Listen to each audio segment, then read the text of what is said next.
Good afternoon, everyone. My name is Jennifer Chavez, Marketing Coordinator at UBM Fashion. I'd like to welcome you to the Women's Fall/Winter 2019-2020 Trend Webinar presented by Fashion Snoops. Thank you for joining us today. I'll start by going over a few housekeeping items. Please note you'll be placed on mute for the duration of the call. All questions will be addressed via the Q&A log or at the end of the presentation. If you experience any system issues, click on Help option on your registration reminder email.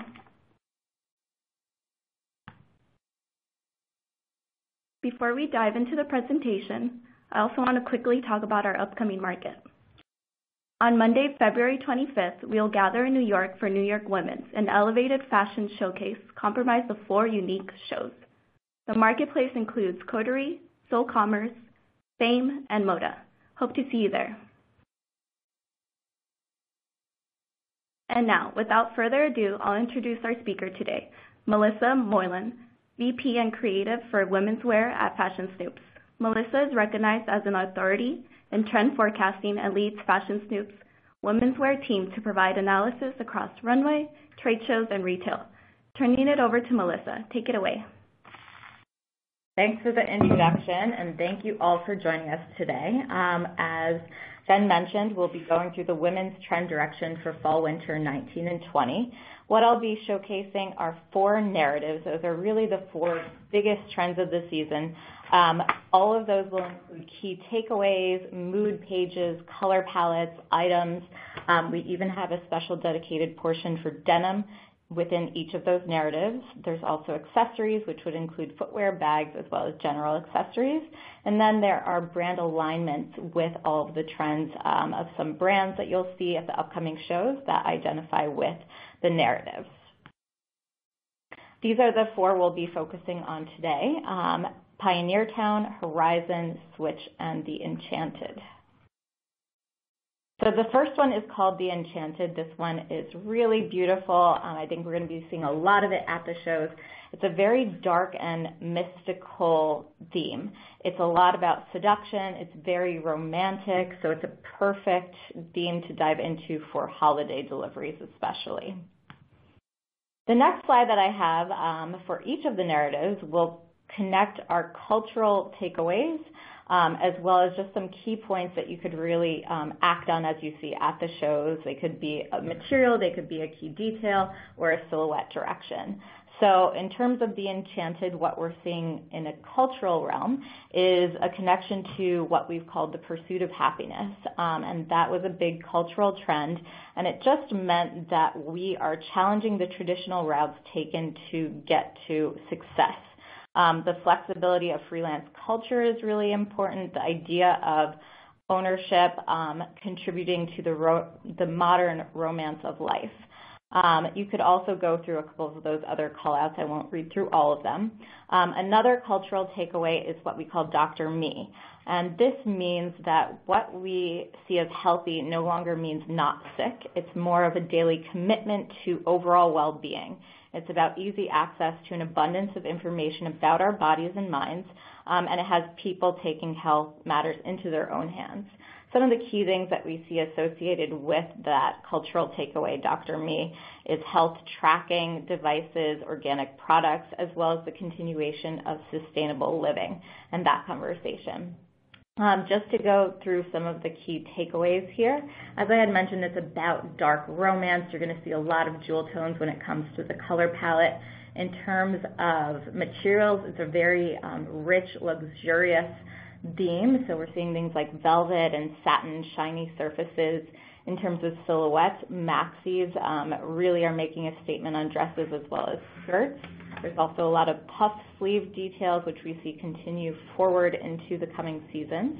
Some other callouts would be capes and overcoats, Victorian ruffles as a detail, and a lot of embellishment. So again, that's really the place that we'll be seeing a lot of holiday appropriate deliveries. Getting a little bit more into the Enchanted and about who this woman is, about some of our references that we identified with. imagining a 19th century Gothic manor, dust-covered paintings, secret societies, the jewel-tone color palette, luxurious velvets and satins, and this really alluring discovery. So there's something kind of eerie about it, and that's where you get that dark romantic notion. The materials that we'll be seeing with this one, as I mentioned, it's very holiday appropriate. There's a lot of novelty materials, so but that doesn't mean that it's not commercial. So we're seeing things like velvet, burnout velvet, laces. Satin is trending, and anything shiny really across the board is something that we believe we'll see a lot of. It could also get more into the novelty conversation of a jacquard or a brocade. Some of those details, the shape influences here, that puff sleeve, that's something that you're going to want to remember. We'll see that in other notions of trends as well. Higher necklines, that's something that's also very important and directive, and trims like ruffles or bows.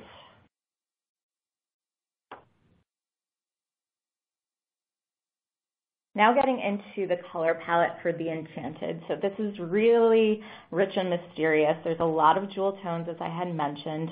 It leans more towards purples, and that's something that we're seeing as a major directive for color moving forward. Some of the purples that we've identified there, named whimsical, aerochrome, as well as mineral, which is a little bit more dusty when it comes to a purple. There's some nice blues towards the top of the palette, such as Eternal, a turquoise color that we called Tidal.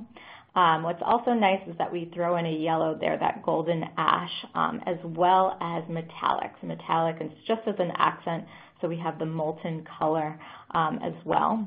The reds is still an important conversation when it comes to color. So here we have what we call eruption.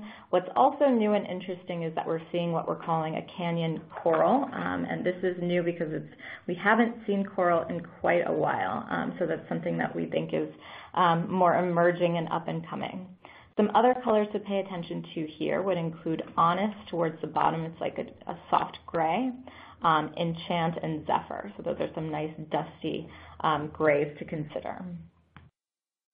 Now onto the key items for the Enchanted. The mid-calf silhouette continues to be super relevant for women. We're seeing it in both slimmer silhouettes as well as fuller ones. This particular style of dress is interesting because it has a nice long puff sleeve. It also is paired with burnout velvet material. There are slip dresses, something that we've seen for the past couple seasons, definitely continues here. And this is a great place to apply any satin material. There is the asymmetric dress, so just kind of disrupting that notion of is it mini, midi, or maxi length, so that adds a little bit of variation there, and it's featured with velvet material as well as side cutouts. There's the overcoat, and this is a style that we believe is moving forward for fall-winter. Floor sleeping lengths, this is also a great place to apply a novelty material such as your jacquard. Some more items of blazer. We're still seeing tailoring playing a really important role in women's wear. So this is a great one, and it's just when it's set to velvet, I think it's a great holiday item. The Maxi Dress, so here we're seeing that with the really full shape, and also maxi silhouettes that are layered with blouses underneath. There's the puff sleeve blouse, which is the Victorian pullover style. It has a little bit of a ruffled mock neck detail, as well as that puff sleeve. There's the cape, which could be done in either shorter or longer lengths. And now for some denim pieces. The first shape is skinny, so this is a higher waist featured with a print. There's a cropped skinny silhouette. This one's interesting because it has a feather hem detail to it. A straight leg, consider a bold color such as the red featured here. A cropped flare featuring an all-over floral print, so that's an interesting place to apply some pattern interest, as well as the kick flare detail. Some accessories, footwear, have the pointed toe ankle boot. It's set to embossed velvet, Mary Jane straps, as well as the kitten heel. The frame purse, this one's nice. It has the mini silhouette, it's set to satin, and it has the coin purse closure to it. And then also we have a veil. So this is an interesting way to incorporate lace to an accessory. Some more accessories here, the embellished barrettes. This is a great way to get the embellished or jeweled conversation moving forward for accessories. There's the corset belt, which has some really nice structured seaming and just adds a nice sense of structure that contrasts a lot of the more romantic items that we're seeing. The neckerchief, this is employing a dotted mesh, any kind of transparent material here with the high neck silhouette, and pushing that forward as an accessory. Some more items, we have leather gloves. This is great also to apply any one of those pop accent colors, some of those nice rich jewel tones, embellished stockings, and then there's also mismatched earrings as well as layered necklaces. So it adds a little bit more interest, a little bit of the unexpected when it comes to jewelry. And now we're going to go into just a little bit of a capsule of the Enchanted as a trend story. So this is something that it's part of the overwhelming dark romance theme, but it's a little bit of a different way to do it. So this one is called Miss Havisham. Here we're looking at a lot of garden influence. There's very much an ethereal quality here. Dusty florals are playing a really important role. A lot of transparency here. We definitely play up the Victorian notion with bows and ruffles. We're also seeing dresses that favor those maxi or midi silhouettes. And here is also a great place to incorporate an overcoat such as a cape. Another kind of slice or capsule, if you will, of the Enchanted is what we call Disturbia. So this one's a little bit younger for that junior market. It's more of a twisted, youthful take on dark romance. It was really inspired by The Craft, the movie, and it was about wannabe witches. We see a lot of cobweb lace here, PVC, kind of creepy Twilight graphics to incorporate on T-shirts. This is also the place to incorporate cutout details on velvet tops, leather pants, and also schoolgirl bows. Some of the brand alignment pages here, we see from Coma Rove, really nice example of a dress here, a maxi silhouette. You get that satin and transparency there. From Lush Clothing, a nice ruffled puff sleeve blouse. From Gabby Isabella at Moda, a nice cape full shape. And then Jackie H with the jewelry, a lot of embellished details and kind of jewel inspiration there. Some more brand alignment from Catherine Kidd, who will be showing at Coterie, the nice higher neckline with that sheer transparent tulle. Rickery with a great dress example, also employing those kind of dark florals, which is a great place here with the puff sleeves. And then Wide Dress at Fame with some great ruffled tops. Now we're moving on to the second narrative of the presentation. This one is called Pioneer Town. And this is all about imagining life that's simpler, and it's an opportunity to hone in on core values. So some of the cultural connections that we're seeing for Pioneer Town. The first one we're calling Cross Currents, and this is about opening up the conversation to be a dialogue of opposites. To harness our global diversity of culture and thought, we begin acknowledging where the tensions of our differences and similarities lie. So here, speaking to those contrasts, it could be something like femininity versus society, masculinity versus society. There's also this notion of nostalgia, which is nostalgic, but it's applying it to the present time. Another cultural connection that we have is called All In, and this is really about the coming together of humankind. It's about inclusion, what brings systemic change, and mentions that we're hardwired to want connection and belonging.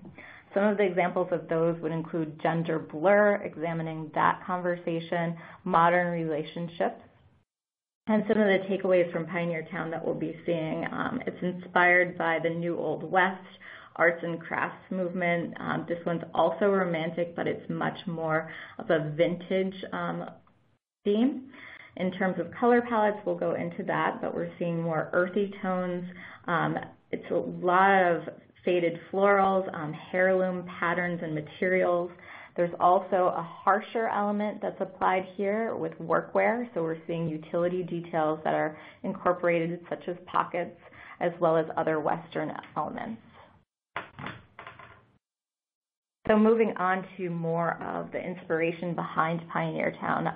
Pioneer Town is actually the new Old West. It's outside Los Angeles.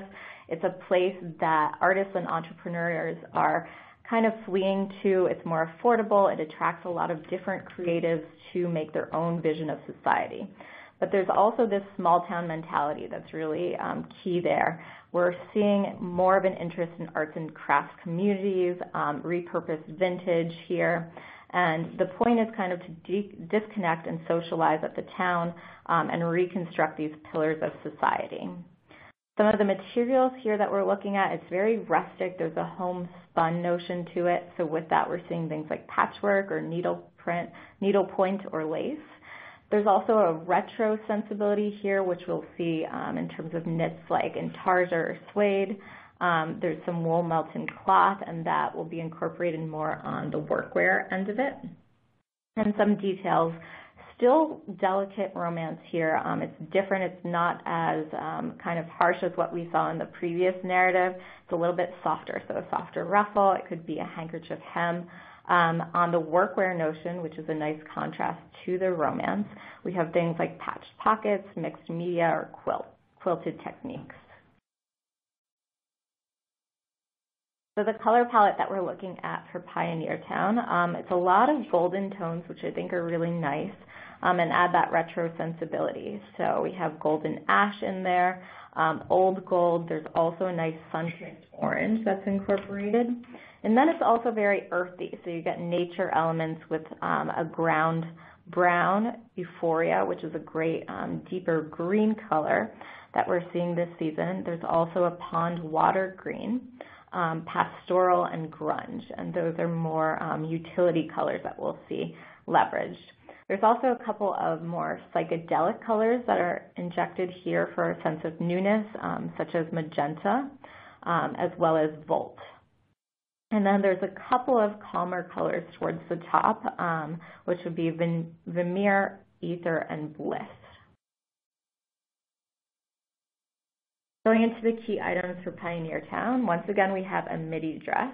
It's obviously different from the more romantic style that we saw previously. Here it also incorporates the fuller shape, but it has a button down front and definite Western detail. So that's something to move forward with. The jumpsuit, this one's really key, and it's something that we're actually seeing a lot of, including the runways that are happening right now during Fashion Month. So there's a lot of utility happening. The jumpsuit, that's definitely something that we'll be seeing at the shows this season for fall, winter. There's the Maxi Dress. So here it's a little bit of a softer variety than the previous one that we saw. It employs longer sleeves as well as a high neckline. There's also the Oversized Sweater, and this one taps into that vintage nostalgic conversation with a lot of mixed media, different materials that are composed kind of haphazardly. Some more items. We have the trucker jacket. That one's great for the young contemporary junior markets. That particular one is shearling lined, so it just adds a little bit more warmth for the winter months. There's also a puff sleeve blouse here applied to a little bit of a ditzy pattern. It's an evolution of the peasant style, so it's definitely something that we believe in moving forward, and applying it with a pattern to that's set attuned to Pioneer Town has that Western feel to it. There's a blazer here as well, so again, that just little bit of an injection of tailoring that continues to be relevant. Here we would see it more set to a heritage tweed as opposed to the velvet that we saw previously. There's also a style of wide leg pants. That's something that volume continues to be a driver when it comes to bottoms, and higher waistbands are especially relevant. Some of the denim items, speaking to the all-in-one classification, we saw an example of a jumpsuit previously. This is a great denim overall opportunity here. We have some nice pocket details. There's the paper bag waist jean. The paper bag waist is really coming into its own because the silhouettes are going higher and higher when it comes to bottoms. And that's just a nice way to do it, I think, especially for the young contemporary junior market. Flares are also making a comeback here, again set to that higher waistline. And then we have tapered fits. So again, also sticking to the higher waistline, and then the tapered hem. Some cuff detail is also interesting there. Some of the accessories and footwear for Pioneer Town. We have the Western boot. So here there's some monochrome whip stitching that adds a nice little point of difference here, and the contrast sole detail. There's the bucket bag, which appears rather structured, but then has a bow handle, so it adds a little bit of a more delicate touch to it. There are an example of oval sunglass frames with an oversized silhouette set to brass. Then we have a wide brim hat, really tapping into kind of that Western prairie look here, and it's set to a felted wool. The corset belt, once again, this one obviously has a much more Western appearance than what we've previously seen, with braided ties and tassel ends. There's also a nice bandana detail with knotted styling. The slouchy gloves, here it taps into that Western homespun spirit with a quilted patchwork technique. Ankle socks, so incorporating nylon hosiery, contrast trim, and a really super sheer nylon. The statement hoop, so this is a single earring, and we're applying a menswear tweed to it to get in that element of heritage, as well as a little bit of contrast whip stitching. And now dipping into some capsule collections as a division of Pioneer Town. We have Promised Land, and this is a little bit of a softer take than what we previously saw. It's much more of a delicate romantic notion applied to rural living. It's a cooler color palette, so you see a lot of those really nice porcelain blues, and just a touch of purple as well is really nice. Florals are a really important message here, so we're seeing more faded and kind of preserved floral interest on that front from a print and pattern standpoint. The silhouettes here are still really flowy, a lot of chiffon on maxi dresses, and then we like to balance out these fluid shapes by styling it with a Sherpa jacket, just to add a little bit of contrast. Next up is another capsule of Pioneer Town, which we call Foundry. This one, you definitely get that utility standpoint here. We're taking inspiration from factory workers, the Industrial Revolution. There's a workwear spirit that's much more evident with colors such as blue and gray, a lot of brown focus here, and that's something that's new and interesting. Traditional plaids, this is a great place to apply them, as well as argyle. Both of those things we're still seeing happening on the runway level, so a lot of tradition progressing forward. Heavy twills, patchwork denim, melt-in wool as a really nice base for utility items such as trucker jackets, jumpsuits, and details that would include anything like a repaired aesthetic too. Some of the brand alignment with Pioneer Town, from Leo and Lynn, we have a really beautiful lace dress that just taps into that kind of like sweet, delicate romance. The Parks apparel, we have a great poncho style with a nice directive pattern. Blank London, we also have a really nice, delicate, romantic dress in lace. Some more brands, part two, there'll be at Coterie, a really nice floral print that pairs well back to Pioneer Town. Gazella, some nice pleated options here for skirts as well as dresses. Luana, Italy, with the handbag and a really structured shape. And then finally, Vocal with a really nice kind of Western aesthetic that applies to the junior market. And now we're going into our third narrative for women's. This one is called Switch. It's about looking minimalist at first, but it's also very strong architecturally, and it's punctuated by energetic colors. This is the one that really resonates best with a lot of the 80s spirit that we're seeing. looking into some of the cultural connections and takeaways. The first one that we have is universal design. And the principle of universal design is about making good design for all. Holding this principle to the highest standard is really just becoming the mantra of today's trailblazing creatives. Some of the key points from universal design would include things like personalization, open source design, and simplifying design. Another cultural takeaway is what we have called selfishly aware. This is about the cause and reaction of a growing portion of our lives being lived on social media. Our visually driven culture has really just led us to this point of an Instagrammable design movement. So we're talking about things like real reality as well as a filter bubble. Some of the key takeaways that we're looking at here. For color, it's really a color power moment right now, and we'll look into that when we get to the palette. But color pop is really essential here. This is where 80s fits in. Tailoring is also really important here, and we'll see different variations of that, but particularly focused around strong shoulders. There's mixed media elements, once again, puff sleeves, metallics, and kind of that glitzy aspect of the 80s, exaggerated volume, pleats, and an active influence that's incorporated. So going into the mood and some more influences for Switch. This is about a woman that's super creative working at a design agency. It's a shocking but very universal appeal. It's hyper-colored. It's kind of a portal into another dimension. We're accessing function with smart form. There's a lot of unexpected design elements here. But at the core, we're really looking at tailored versus unisex elements.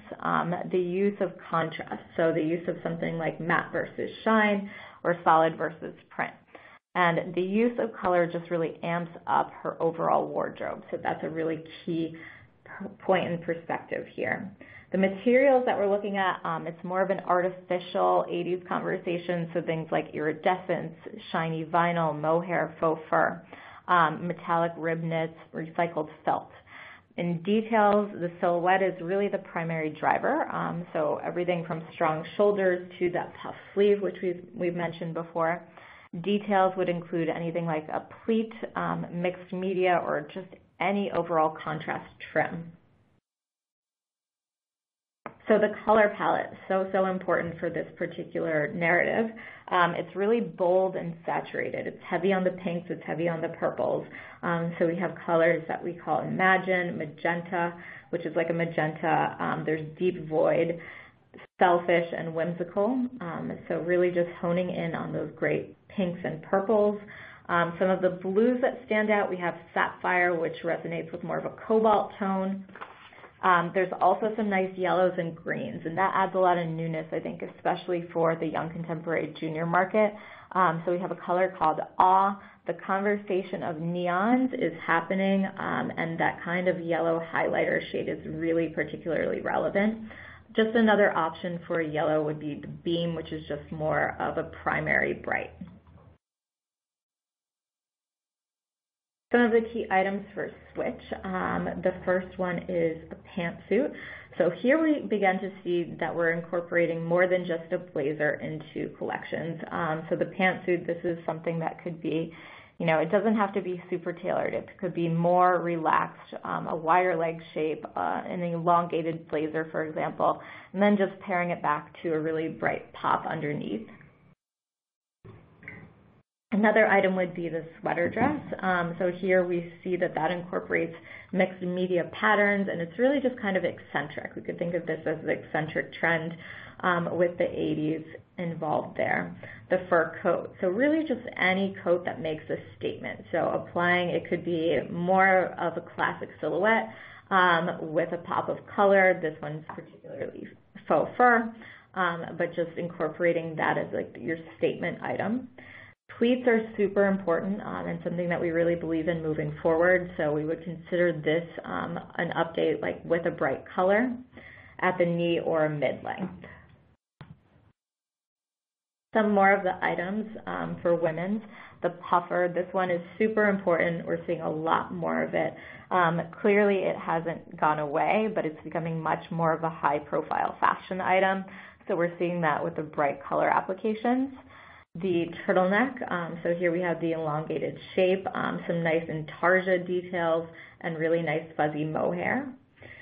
And then we have the pencil skirt. This one is kind of nice to see after we've seen that mid-calf shape for quite some time, and it's kind of, it may not be as commercial as the pencil, so it's nice to see that return to that particular shape with a nice slit detail in the front. And then we have another example of a blazer here with a strong shoulder detail, as well as the pop of color and a double-breasted style. Some of the denim that we could see associated with switch, including the baggy jeans. Here is a great place to experiment with embellishment, and that's kind of attuned to the 80s theme. The straight leg, here what's new about it is that we have applied some color blocking detail that makes it nice and forward and edgy. We once again have a kick flare when it comes to denim, and here some key details would be the contrast stitching. That's great, I think, especially when we're looking at darker washes such as black. And we also have the very novelty feather trim detail. Another item for denim would be the tapered style. We've seen it in women's. It's a great place for denim as well. Here we could see that high rise. We could also incorporate a paper bag waist to it, and some nice hardware detail. Going into the accessories and footwear for switch, we have a great example of a sling back pump here. What's nice, I think, is that it incorporates some of those more futuristic materials such as PVC. There's also some nice block heel detail and the contrast cap toe. So that's just a little sliver of pop color when it comes to accessories. The accordion bag, this one also has a nice contrast of that kind of pop neon detail, but it's only done in the trim, so it's a little bit more subtle. There are the cat eye sunglasses, which are actual layered frames, so that's giving that mixed media feel to an accessory, and it also features the metal bow bar. A couple more accessories, the gemstone barrette, so applying crystal gemstones into extra long barrette styles. The quilted scarf, so taking kind of that puffer notion and then transitioning it over into accessories with quilted textures. Here we're also seeing it with the shiny satin material. There's also belt pouches here with double pouch details, printed inserts, which is also just a little bit of a point of difference, and drawstring closures. We have a style of fingerless gloves here, the forearm rise, it's a fitted style, and again applying that pop color to it. Sheer socks, something that we believe in with a rolled edge, and exposing the footwear below. Statement hoops, this one's great, I think, to work with any of those great bright pop colors, and it's set to a really wide hoop shape. And getting into some of the capsules that tap into switch. The first one is called Cred. So this one applies a look that's driven from the streets. It's a lot of powerful colors that are packed in there. Here we really want to examine voluminous silhouettes. Active influences, this is where you'll see them, materials like nylon and fleece, patterns that would incorporate something like color blocking or duotone motifs. There's a lot of outerwear-driven items that could come out of here, such as your puffers, also extending to a utility parka, which is really important. Some of the more athletic-inspired items would be sweatshirts, panel pants, as well as going into body-conscious sweater dresses. Another sliver of switch is in a story that we call 9 to 5. So this one obviously looks a little bit different than what we've seen with the other 80s influenced themes because it's much more about tailoring. It's kind of that working girl spirit. You see unexpected design elements to it and kind of those elements of contrast which we've explored before. The power suit, that's definitely a place for it here. but we're seeing staple items such as a turtleneck layered underneath. There are plaid and check patterns, so exploring that notion of traditional kind of menswear classics, but also accompanying that with bold color blocking, contrast trims, going into the woven shirt conversation with something like a reworked shirt, as well as deconstructed like a wrap skirt is really new and nice as a refresher to tailoring. Some of the brand alignments that we're seeing fit to switch. Kavanaugh Baker, a great embellished style, same for Lorraine, both at Coterie. Another one, Skazi, featuring a great pop color, that puff sleeve as a jumpsuit, just as a really important item. Some more brand alignment from Coterie, Danny Joe, great slip dresses in satin materials, obviously also known for their accessories. Ungo, a great leverage of those bold colors and compositions. And then finally from Soul Commerce, we have United Nude, and I think this one's a great example, just playing with the different contrasts of materials as well as applying color blocking to footwear. And now going into the final narrative for the presentation.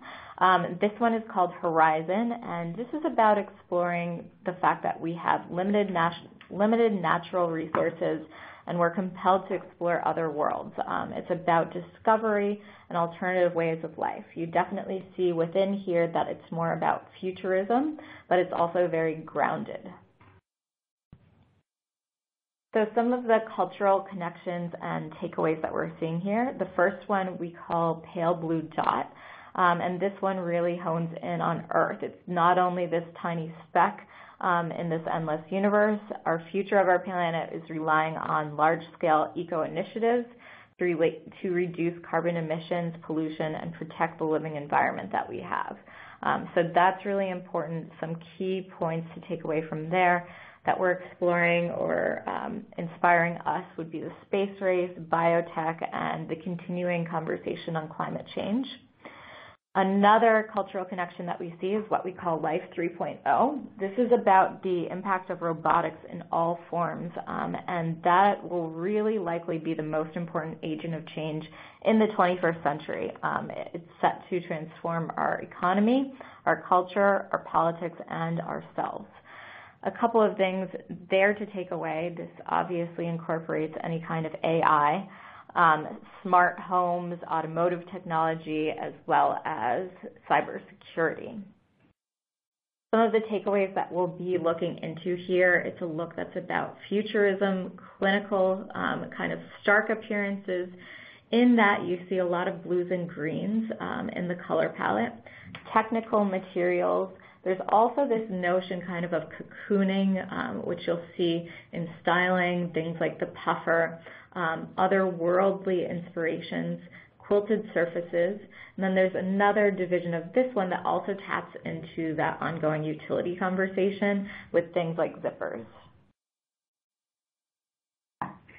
Some more about the Horizon mood. We were inspired by a New Age lab, stark clinical appearances, a lot of curved lines, reflective surfaces, and futuristic utility elements. There's some nice otherworldly resources here that encourage interconnectivity, so we get a digital component that is involved here. Here we also delve into our definition of sci-fi, and then in the contrast, looking into things like soft and cocoon-like settings. So really just being overwhelmed with technology and all of these forward things and kind of needing to go back to a cocoon-like, grounded, sensitive environment. So here we're looking into the human connection as well as evolution. In materials, a lot of slick surfaces here, from ripstop nylon, iridescent PVC. There's also that sense of kind of a stark appearance with clean surfaces like a canvas. And then getting into more of the cozy sentiment, that cocoon-like spirit with shearlings, fine gauge knits. Some details that would be relevant here could be skin bearing, so cutouts.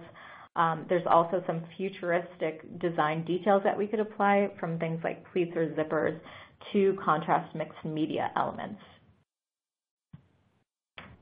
Going into the color portion, I had mentioned before that a key takeaway from here is really about cool clinical blues. So we have colors that are called Vermeer, Poseidon, and Fuse. There are also some earthy tones here, such as Reptilia, as well as Camel.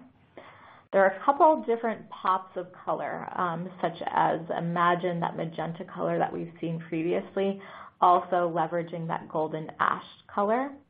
And a couple more of the cleaner colors would include Tusk and Quiet at the top of the palette. Some of the key items here for Horizon. Here we definitely want to kind of disrupt that notion of mini, midi, maxi with the asymmetric lines. I think there's obviously this more futuristic element when we're coming to asymmetric or hemlines, some nice drape detail when applied to a jersey material. Some of the top items that we see here would be the oversized sweater. Just oversized in general when it comes to the sweater is really relevant. There's a lot of turtleneck styles. I think that's more of a classic, but just overall larger, looser fits when it comes to sweaters.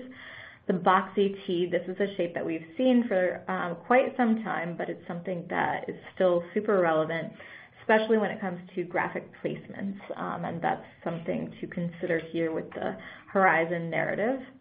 There's a puffer example here. This one is a little bit more techy than a previous example that we saw. It's kind of quilted bands that are applied to it, so I think that's nice as a new updated shape. Some other items to consider here, the Anorak, we could also go into the parka as well. The Anorak style has the pullover alternative to it. It's really more minimal and kind of has that clinical feel to it. The sweatshirt, obviously a good one to continue featuring. Just different updates to consider. Could be a rounded shoulder fit, a cutout detail, and also any hoodies are certainly relevant, and we'll be seeing a lot of those. The utility standpoint here, the cargo pant, that's something that we really believe in for bottoms. It's one of the items that kind of disappeared for some time, but it's coming back. So we're seeing that with patch or zip pockets, relaxed fits set to twill. And then a little bit more of an athleisure or sport influence with track pants. These ones clearly have really futuristic nylon or plastic coated material, but we could still see this moving forward in more of your traditional materials too. Some of the denim items, we have a great crop style here, minimal detailing, and a white wash. I think that's nice to kind of contrast everything else that's going on with this particular influence. There's the jumpsuit, so again, applying that utility slant to it, and this features a really nice bright blue wash and button-down front detail. The skinny jean, what's nice and new with this particular one is the slit sides, and we're seeing more of that moving forward to evolve that slim silhouette that's really not going anywhere. The cargo, so this is a way to apply that cargo silhouette to jeans with a higher waist, multiple pocket styles, and some zipper details as well. Some accessories and footwear for Horizon. The wide leg boot, here we're seeing it in PVC with a deep vamp shape to it and a stacked lucite heel, so that's really future forward. There's a crossbody bag, and I think this point of difference here would be that woven texture that it creates that adds a little bit of a futuristic slant. There are rectangle lenses. The point to incorporate here would be ombre effect styling details, so that's something that could be applied to accessories, or it could be a print and pattern directive.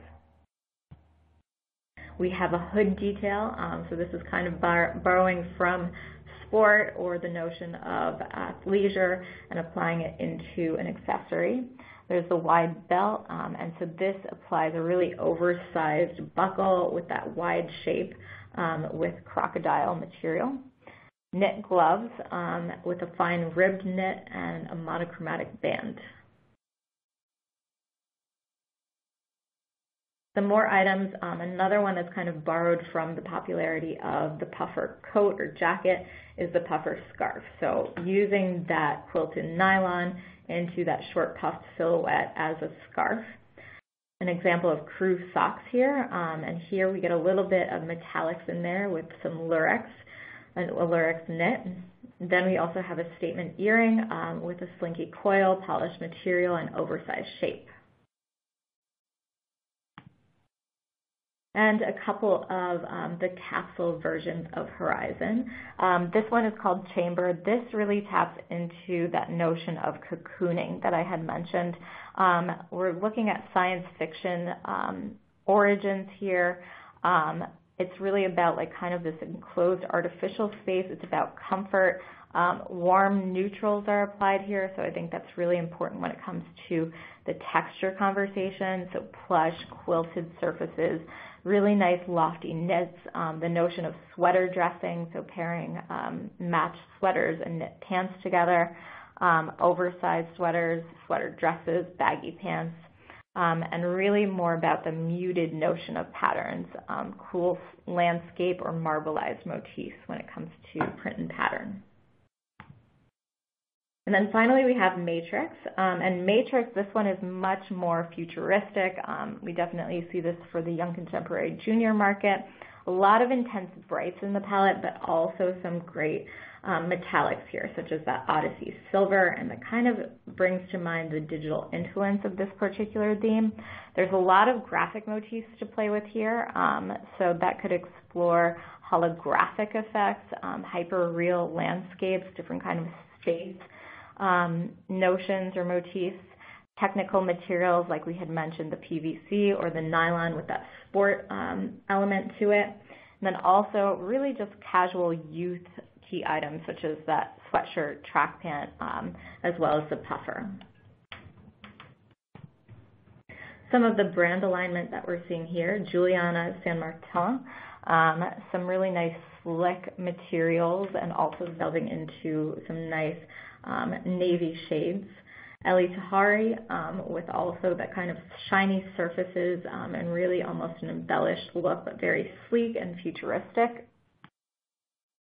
Kavanaugh Baker with almost, you get a little bit of that holographic effect there. There's also, for art's sake, some nice glasses that kind of feature some nice angles, tapping into that lab spirit.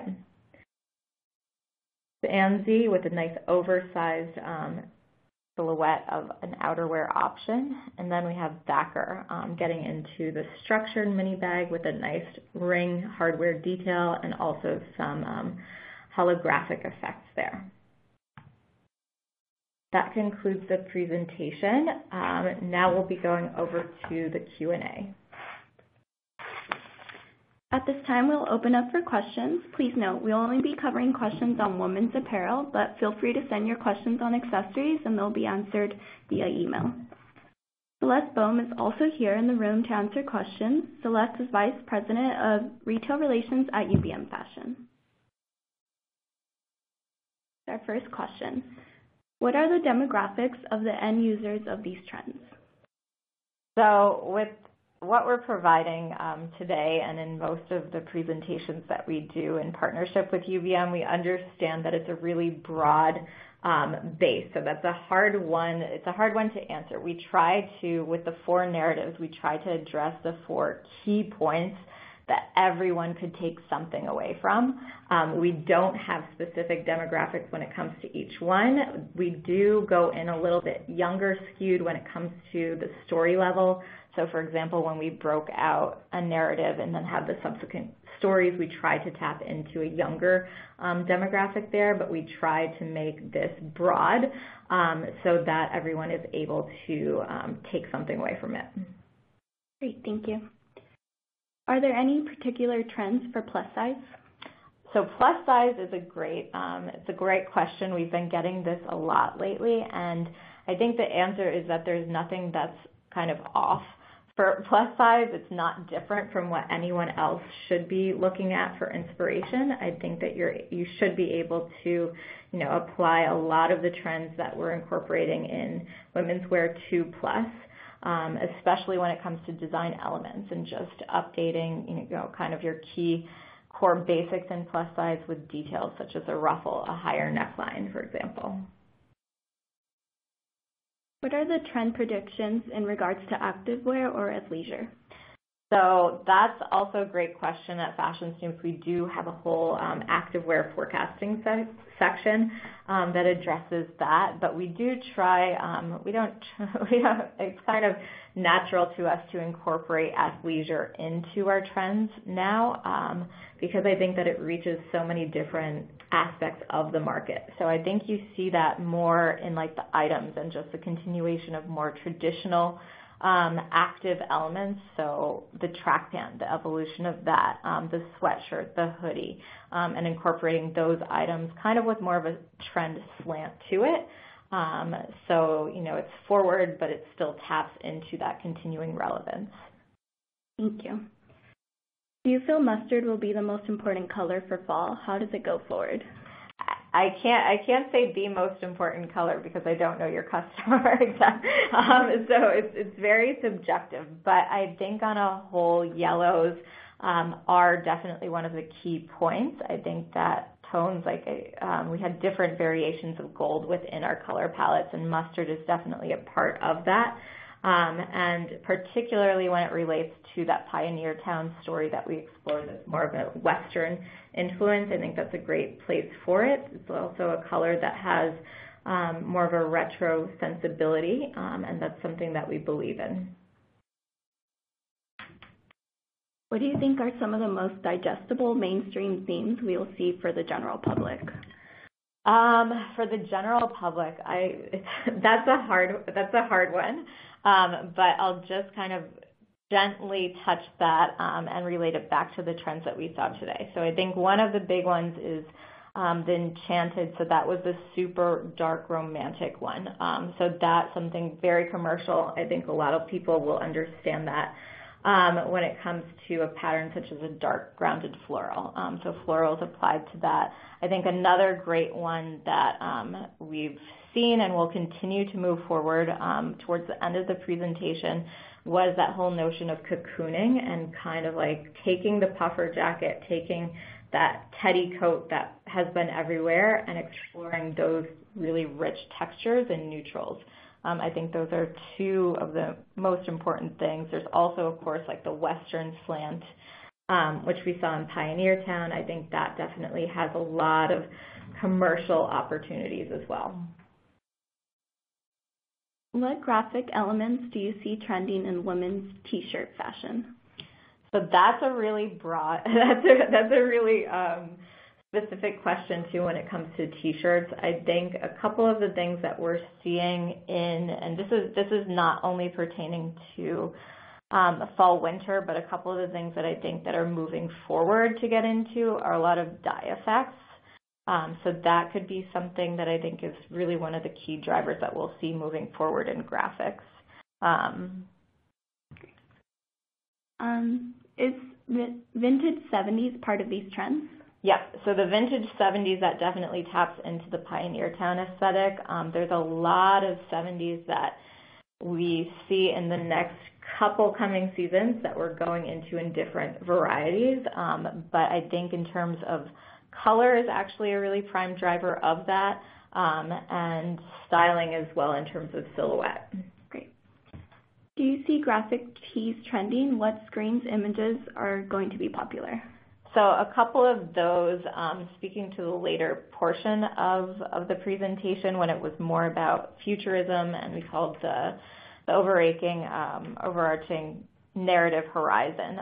So speaking to that, we saw a lot of different kind of space motifs when it came to graphics, and I think that's an interesting one to hold on to. Can you speak to animal print? Does it continue? Is pattern change into more futuristic, snake, leopard? Do they live on? So speaking to animal, definitely. It's something that we keep seeing, and we're going to see it for a long time. In terms of the trends that I spoke to today, the leopard print, that's definitely one to factor in when it comes to speaking to all of that romance that's happening. We could see it incorporated into that trend. We could also extend any kind of reptile animal print to the 80s trend that's happening. So that's definitely something that's going to continue in a big way, both in traditional color palettes as well as applying some of those great pop brights, and that could make it a little bit more 80s, for example. Perfect. Are we trending towards sustainable eco-materials? If so, where do you see the trend taking off more? Example, outerwear. I heard a lot of PVC, and that material is toxic, cannot be recycled. So I think that notion of the PVC that we featured was much more of a futuristic notion. There is obviously a huge conversation when it comes to sustainable materials, and I think that it's important to have that conversation when we're dealing with futurism and sustainability as a whole. So as much as we could take something like PVC or transparent materials and apply it to, a futuristic vision, it's important to long-term, I think, for the industry to incorporate more sustainable practices when it comes to materials. What are your thoughts on prints? What are some of the new motifs replacing florals? So florals is not being replaced. I don't think they'll ever be replaced. That's something, I think that kind of the top two florals of the season would be the dark grounded florals or kind of the faded ones that are a little bit more Western tinted. I don't think they're going away anytime soon. I think those are really big. The question when it came to the animal print, that's another really big commercial one that we see going forward. And then overall, I had also mentioned the dye effect. So that's something like ombre, also moving into tie-dye. That's something that we'll see, especially on like graphic t-shirts. Yeah. Do you see feathers and an Indian influence in the Western influence? The feathers, we generally tend to see it more as part of the romantic notion, especially when it comes to like special occasion dresses and evening. What was the other one? And Indian influence. An Indian influence. I think that could be incorporated more. It could possibly be incorporated when it comes to the Pioneer Town Western. Right. Is the Horizon trend incorporating innovative and sustainable fabrics and techniques in the fabrication of the trend, or is it used for only inspiration? No, I think we'll definitely see that moving forward, set to the Horizon narrative. Perfect. Which silhouette is more important for fall, midi or maxi? That's a hard one, and it also depends on your customer. I would say the maxi silhouette is more commercial. The midi, I feel like it's a little bit more of a risk just because it's hard for everybody to look good in that kind of mid-calf shape. Brown versus black, which color is key base color of the season? Black is never going away. So there's always going to be some element of black mixed in there, especially with that dark romance notion. But we are definitely seeing browns move into more into the palettes for this season and also moving forward. I think the best example within the presentation was the Pioneer Town palette, where we saw a lot of earthy drawn browns, but it is something that's moving forward. I think black is more classic, brown in this, speaking to fall 1920, I think that it's a little bit more forward. Does footwear set the tone for the pant cut, or does the pant cut set the tone for the footwear? That's a good question too. I think a lot of it is dependent on overall apparel silhouettes that then kind of dictate what footwear will be worn with it. Are you seeing any popularity of cowboy boots along with the pioneer narrative? In terms of accessories, I would hand that one over to my accessories editor, but that's something that could definitely be incorporated with Western because I think it's just such a traditional element. Great. Are there any particular trends for innerwear, shapewear as relating to the trends highlighted in this presentation? So within the presentation, obviously we didn't speak specifically to innerwear. At Fashion Snoops, we have an entire market that's dedicated to intimates as well as swim. And we actually do break out each and every one of these four narratives into that area. I think probably the most relatable that you could take from today's presentation would be from the Enchanted. I think it's a great, as I mentioned, a holiday story. It gets into a lot of romance. We could apply something like corsetry, which we see as innerwear moving forward. That's probably the best example based on the visuals in the presentation. Does wool blends have a future with colder regions in the cocoon shape? Yes, absolutely. There's a lot of wool blends, also kind of felted wool materials. I think that's a big one, especially for outerwear, including like the overcoat shape, that sweeping long silhouette. Of all the trends presented, which one can be applied to Latino America? I don't, as I mentioned, we don't break it down into by market. I think that maybe the 80s one would be in tune there. I think that one could relate. There's a lot of bright colors. I think it's really exciting when it comes to silhouette and those directives. I think that's probably, that's something with the bright color application, and even if it's not as much 80s influence, I think that's something that they could probably latch onto in that market. What materials and colors do you see for capes? Which demographics are they working for? So capes, that's an interesting question because I think, it's something that we've seen previously. There's a lot of different shapes that could be applied. So it could be like a midi cape. It could also be kind of a floor sweeping. I think when it comes to commercial capes, it's kind of somewhere around the midsection. I do think that it skews a little bit older. It's not a junior customer that we'll be seeing with the cape. It's a little bit older. What are we seeing in swimwear for this year? Well, this is the fall winter presentation, so it's not specifically relevant to swim, but we do feature that on Fashion Snoop's site for other seasons. Thank you. Is colored denim making a big comeback this season? So denim, colored denim, I think that we had an example within the presentation where we applied colored denim. As a whole, I don't think it's as much about a color statement. I think that it's more about the shape of denim. I think that high rises on jeans are really kind of driving the market right now. Which of the trends presented today could be marketed towards the customer who likes trendy, sophisticated, slightly edgy, but classic styles? Okay, trendy, sophisticated, classic. That one, you know what, I think that it's probably more relatable, the first one, the Enchanted or Pioneer Town, because I think that both of those include classic elements. I think more on the sophisticated end of it, the Enchanted speaks to that. And I think it's very relatable to a lot of people. The Pioneer Town one also incorporating some nice kind of evolution of the prairie style, and I think that's very relatable to a lot of people as well. Another fashion trend I read about this season is Santa Fe. How does this play in? So Santa Fe was actually part of our previous presentation that we did, and that's something that definitely evolved into Pioneer Town. I think when we spoke to Santa Fe, it was for spring, summer, and so there were a lot of kind of desert tones, really nice blocked motifs that were incorporated there, and the evolution of it for fall, winter 1920, that becomes much more about Pioneer Town. So it gets a little bit dustier, it's a little bit more muted versus being kind of brighter when it came to spring, summer.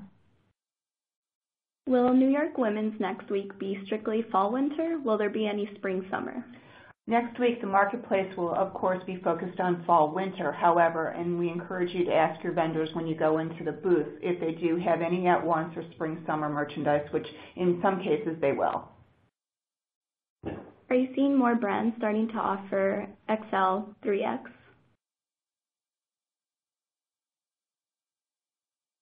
I think when you're looking at the brands that are showing next week at the show, there will definitely be brands, especially in our Moda area, that will offer plus sizes. If you would like to reach out to me and via our website, which is retailrelations@ubmfashion.com, we can send you a list of the plus size vendors that will be showing. Great, thank you.